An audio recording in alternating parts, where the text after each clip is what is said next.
West is right around the corner, and that means the city will be closing down streets and parkland to make way for the festival.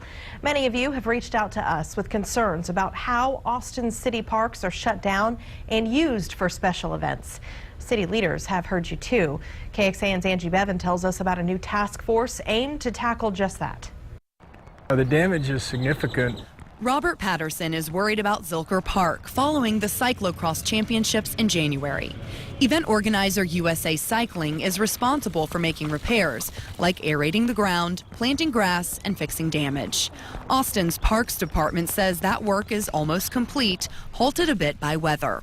You can still see bicycle tire marks in the muddy ground here at Zilker Park. This from the cyclocross race that happened here a couple of months ago. It's damage like this that has people like Robert Patterson concerned. The cyclocross event, I think, is just the most recent and probably the most egregious overuse of the park. Mayor Pro Tem Kathy Tovo says she's hearing the growing complaints. Especially in the last month with the cyclocross race and some of the conversation around that particular use of Zilker Park.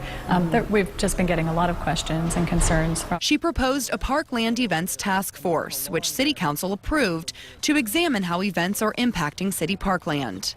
You know, for me, it really launched us into a broader policy question about what is that right balance? How are we using our parks? Are the number of events increasing? Patterson likes the idea. I'm very excited. I've been worried about this for years and years. Hoping a task force strikes the right balance. In Austin, Angie Bevan, KXAN News.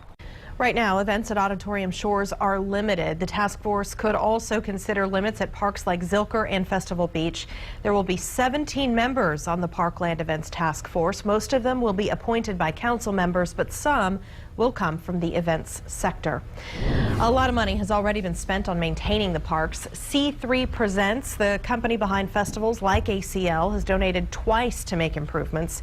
In 2009, they promised $2.5 million over 5 years to plant new turf and install an irrigation system after much of the lawn became a muddy mess. In 2013, they donated $3.5 million to improve Auditorium Shores, including a redesign of the main lawn.